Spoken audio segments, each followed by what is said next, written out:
Watch this.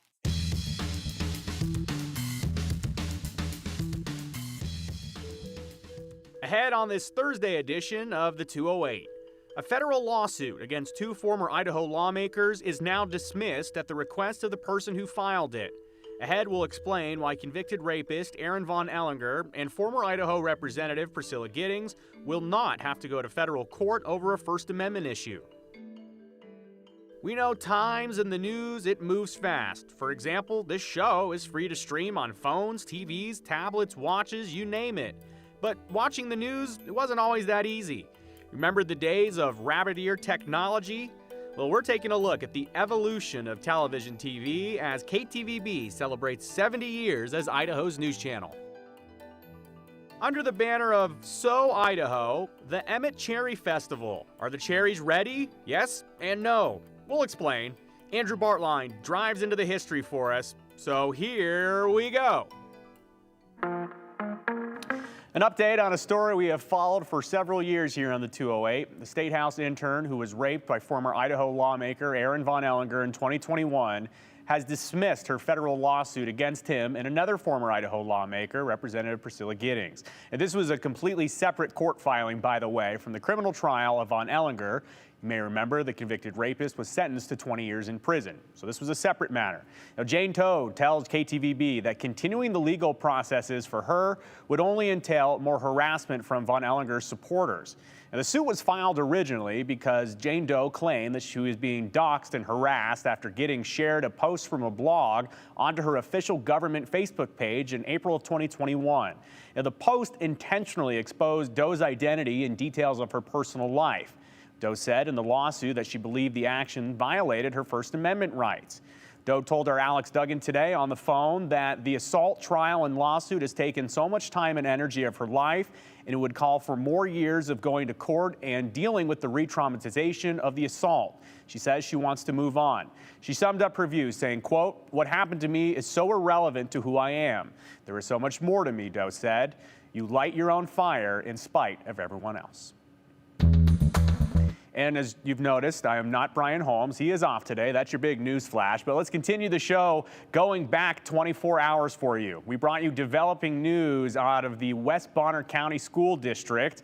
A special meeting was set to discuss if Mr. Brandon Durst should be the next superintendent of the district there.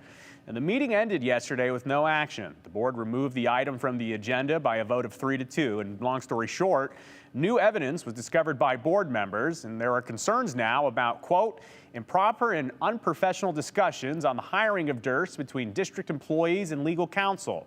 Now, the school board went on to say, quote, such discussions may have violated lawful procedures following the executive session of June 7th that now require further investigation. So the meeting was ended with no real action.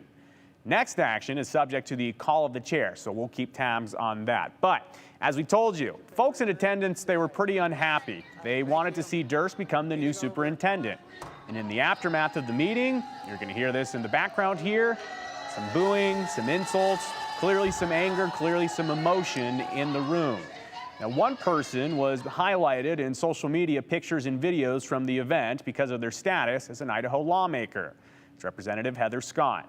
You'll see in the video right here that Heather Scott is in the video. She's talking, and then she comes up and she says hello to the camera there on the Facebook Live. So you get an idea that folks were going around in the room and there's some frustration. And the next part here was talked about online overnight and today. So let's get the record straight here. Representative Scott was escorted out of the building by police after some sort of a confrontation. According to Priest River Chief of Police Drew McLean, it was alleged that someone during the meeting reached over to take a picture of what Representative Scott had written down on a notepad. McLean wrote to us in an email the following, quote, "This calls Representative Scott to react and allegedly may have made physical contact with the citizen taking the picture. Due to the size of the crowd and for safety concerns, I had Representative Scott walk outside with me to defuse the volatile situation." So no, there was no arrest, no detainment, no citations, nothing like that. And any further investigation into the alleged physical contact by Representative Scott will be deferred to the Idaho State Police, the Idaho Attorney General, or another entity to avoid bias to the parties involved, McLean told us in the email. KTVB has also reached out to Representative Scott by phone and by text message, and at this time, we have not gotten a response. Oh yes, Pacific Northwest. Let's take a look at the 541 here on the 208. The longest walkout in Oregon legislative history and the second longest in United States history. It's over. You can stop the stopwatch. Now, business was back in Salem today for the first time in about 6 weeks. Remember when we told you about the Republican-led walkout in Oregon? Well, the walkout began back on May 3rd, and the caucus originally said it was because of long-forgotten readability standards for bill summaries. But in the end, it was really about House Bill 2002, which is Democratic-backed legislation to expand access to abortion and gender-affirming care. A bipartisan agreement ended the walkout. The agreement included amendments to the multiple bills, including House Bill 2002, and House Republicans claim that all bills will be redrafted to comply with legislative rules so the bill summaries can be readable at an 8th grade level per the Flesch reading test. And the Oregon session will sine die officially on the 25th. Little Idaho history for you. Did you know that the television was actually invented here in the Gem State? A guy by the names of Philo Farnsworth. 1922, while at Rigby High School in eastern Idaho, Farnsworth drew electrical circuits on a blackboard. It was the beginning of television as we know it. 5 years later, in 1927, he transmitted the very first all-electronic TV picture, and he was awarded the very first patent for the television set. And with all that said, television roots run deep here in the state of Idaho, and it got us thinking. As we celebrate our 70th anniversary this year, how does all of this actually get on air and to you at home? On July 12th, 1953, KIDO-TV, which later became KTVB, signed on for the very first time from our original studio on Crestline Drive. At that time, television was just starting to become popular, but most households didn't even have a television set, and the demand for TV news wasn't exactly around the clock. Local news ran for just 15 minutes a day. No live reports, no sports, and the year 1965 will be history. Just news and weather. And our reach wasn't great, because our transmitter was planted right next to our studio, near the military reserve in the Boise foothills, barely 3,000 feet in elevation. It was a big mistake for us to put our transmitter at 700 Crestline Drive. When we turned on the switch in 1953, we barely reached Payette, Idaho. Still waiting for approval, our competition learned from our mistake. Channel 2 immediately, when we went there, they immediately modified their application to the FCC, and they moved up to the top of Bogus Basin, which we gradually had to do, to be competitive. The view and broadcast capabilities from 7,500 feet was much better once we moved up to Bogus in the late 1950s. But we still weren't able to access national network. At the time, an expensive microwave signal. The solution meant joining forces. We worked with Channel 2 and we developed a microwave system between Boise and Salt Lake City. The starting point for the line-of-sight signal was the Crossroads of the West, which bounced into Albion, Idaho. From there to Twin Falls. From Twin Falls to Mountain Home, then up to Deer Point at Bogus Basin. And then finally, back down to Boise. It traveled at nearly the speed of light. That microwave signal allowed us to start airing live network shows. And the first live telecast was a Friday night's fight. The Gillette Cavalcade of Sports is on the air. It wouldn't be until the late 1970s when KTVB brought live reports to Idaho. We want to remind you that this is coming live from Gowan Field out at the airport. President Jimmy Carter landed in Boise for a trip down the Middle Fork of the Salmon River in August of 1978. And there he goes, and Larry from the Boise airport. Sal Selesky reporting for Newsbeat 7. That was the first live shot in Idaho history. Sal had arranged a microwave feed back to the station, and it made history. It was a smaller version of the way the signal was sent out of Salt Lake City. At the Boise airport, Sal Selesky and a photographer put a microwave dish on top of their news van.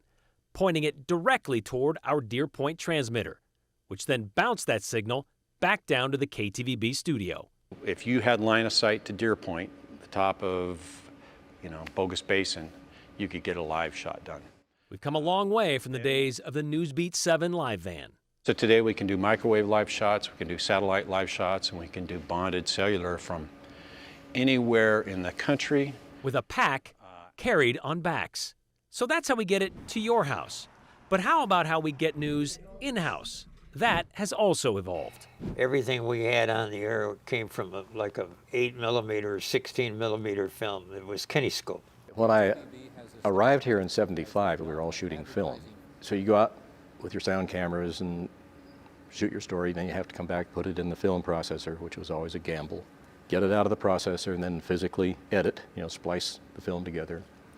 And if you wanted to cover a talking head with some video, you had to make a B-roll on a separate roll, which was on a different color chain in the control room. It took probably 4 or 5 hours to process the film that had been shot the night before, which had to be done before it could be edited. And then this was all assembled on the air live. I mean, when it came time for your story, they're running this film chain, they're running the B-roll, they're putting the super slide up. Everything comes together live on the air, if you're lucky. The film chain was basically a projector that projected the image onto a mirror, and there was a little camera that would see that image on a mirror and convert it to video. It would just record it. With the introduction of videotape in the late 1970s, news gathering got quicker, but the equipment was still big and heavy. The video cameras that we shot in the field with, though, were these big honking heavy things that made your shoulder hurt. There's a lot of photographers who ended up leaving the business who were good photographers at the time who had pretty major shoulder damage because they were heavy, and then the tripods were heavy. And then you had a big deck that recorded to 3/4-inch videotape. It's come a long ways. I mean, just looking at these cameras now, those look so much smaller than what we had when we first went. The fact that it had to all come together on the air live is what is interesting looking back on, because now you go into the editing booth and do your story and they just push a button when they need it. These days, ingesting and editing video can take just minutes. News gathering tools that used to break backs can now be carried in your back pocket. There are so many technological advances that if we name them all, it would take up the entire show. But one project we've ever undertaken back in 2009, a big one, we went from analog to digital, and engineers had to manually adjust all of our transmitter stations across the region, turning them from analog to digital. Very cool.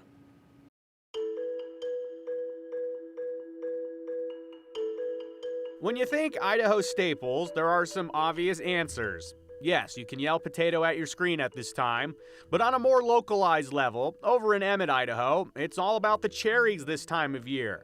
Almost that time, so our team hit the road to drive into the history and details of it all. Maybe something fun being celebrated in your community, an old tradition, or maybe a new Idaho celebration. Text us about it, or text us about anything really. Here's our number, 208-321-5614. Please be sure to include your name and hashtag the 208. We're going to show some of your comments live at the end of the program.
How about a fun fact for you? Did you know the longest running festival in the state of Idaho still going strong? It's the Emmett Cherry Festival, and they're celebrating their 88th annual celebration. The festival has grown into a 4-day event over the years, and to a casual passerby, it has all the sights and sounds of a carnival, but at its core, it's all about the cherries. Specifically, local cherries grown in Emmett by Emmett cherry farmers. But this year, some of the out-of-state fruit is helping make ends meet. One local supplier says the majority of his cherries aren't ripe yet, and he's still got more than a week until they're ready. So in the meantime, it's hurry up and wait. Here's Andrew Bartline. Time ticks differently in an orchard. It's been a pretty nice life out here. Purchased in the mid-90s, But these this are getting there pretty good. has been Scott Tyler's life. And they, of course, they don't have the color there. In the week of the Emmett Cherry Festival, Well, like we're missing out a little bit. time can't tick fast enough. We're still about 10 days behind, maybe a week on these Bing cherries. Historically, So that would go back to about 1997, somewhere in there. the festival's been a big weekend for his orchard. People will pretty much line this driveway with cars. But his big customer this time We'll get one. doesn't care if it's ripe, long as it doesn't cost a dime. Even Odie's eating the not-so-ripe cherries, but one of the things you can tell on a cherry if it's ripe is when you pull it apart. If it's not red all the way through, and the juice isn't red, then you're not quite there. Just out of time. It would be a little bit, I think, more in line with the crop being ripe if the Cherry Festival were about a week later. But the Chamber of Commerce says the festival's always been the second week of June. You guys are gamblers. Well, yeah, with missing the weather this year, that's been a big one. And hail or heavy rain and wind will wipe out a cherry crop pretty fast, or at least take a huge toll on it. Perhaps the biggest toll is time. It's sad to see it change, for sure. Mostly the change in industry. So that had started to happen even when we first moved here. More orchards became subdivisions, and even our first house that we lived in over here, in our backyard, there were old fruit trees.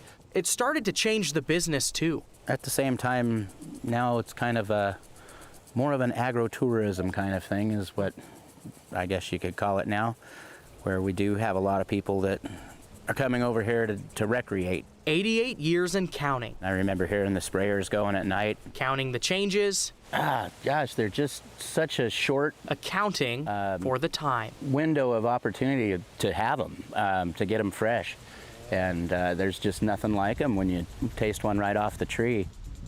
Scott is happy to say some of his cherries are ripe in time for the festival, but the bulk of his produce does need more time. The Gem County Chamber of Commerce executive director told me the festival wants to only use local cherries, but they will turn to out-of-state cherries if and when that may be needed.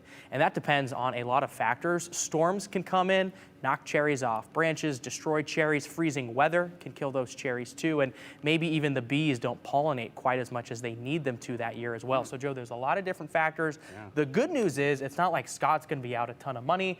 We'll just sell them next week or the week after, whenever they are ripe. Well, Andrew, quickly, I understand you tried the cherries. How are they? Well, I'm allergic, and I didn't want to be rude, so yeah, that's why my eye was red today. Okay, well, go clean up and Great cherry, though. Great cherry. They're not quite ripe yet. They're a little sour, but I yourself. kind of like the sour taste. All right, so. well, Andrew putting his life on the line. No. All right, we're going to take a break. We'll be back after this. You got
Well, if you enjoyed Wednesday, you've probably been a happy camper on this Thursday because it looks and feels a whole lot like yesterday. Boise sitting at 76 degrees under a mostly sunny sky. Few clouds, though, starting to build into the mountains, which could lead to a stray sprinkle or two throughout the afternoon, but still very comfortable. Low 60s for Stanley, McCall, and Sun Valley. The wind has been just a bit of a nuisance, unless maybe you're a kite flyer, and then it's probably been a glorious afternoon for you out there. We're looking at 21-mile-per-hour sustained winds right out of the northwest across the Treasure Valley right now. The winds will likely die down overnight, leading to a calmer and warmer Friday. So if you enjoyed today, I think tomorrow will be a picture-perfect late spring afternoon. Here are those clouds that are streaming in from the north, and that's about all we're going to see to inhibit our sunshine. Tomorrow, we'll likely see even less cloud cover, nice mild conditions.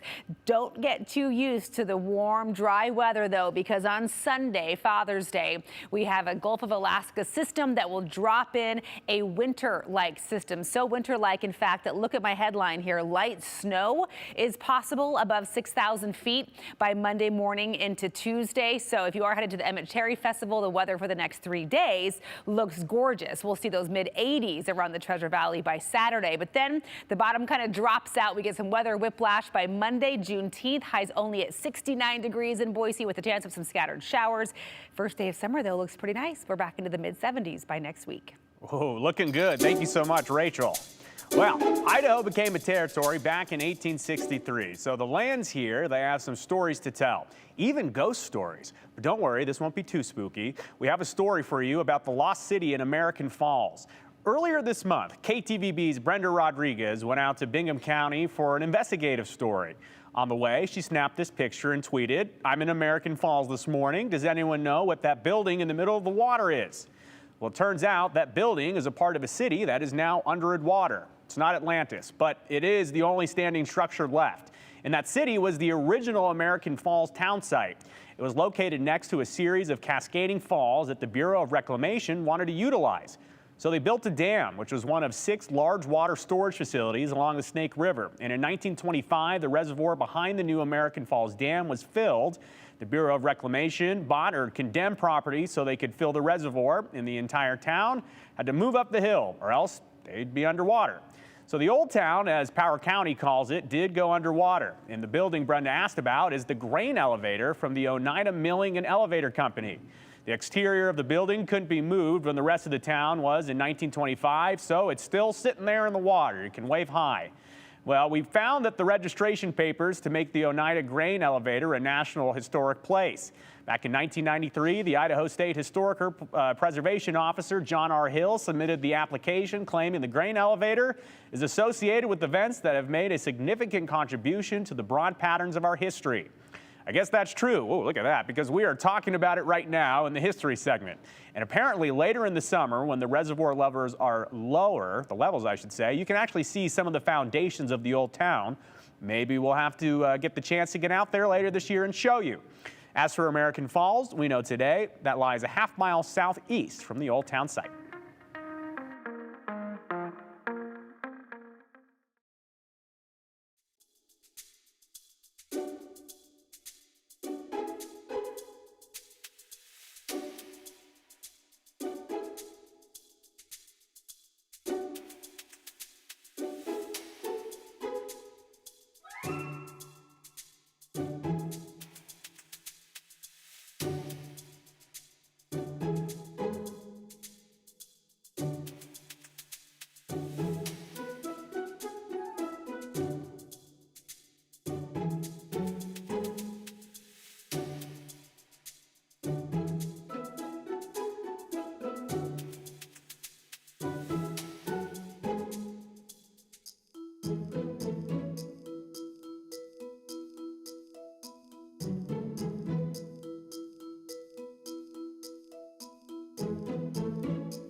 All right, let's get to some of your comments. And first, let's start with the clarifier. This person says, Joe, did you say that people were mad because they wanted Durst? I thought the general consensus was opposite. We are confused. So what I was trying to say is the people that were booing that you heard in that clip, they were saying that they wanted the board, the school board, to take action in support of Durst. In terms of quantifying for you, in terms of how many people do or do not want Mr. Durst, I don't have any insight for you. But we will follow the story. We've seen all your messages on it, and I know we're following it closely.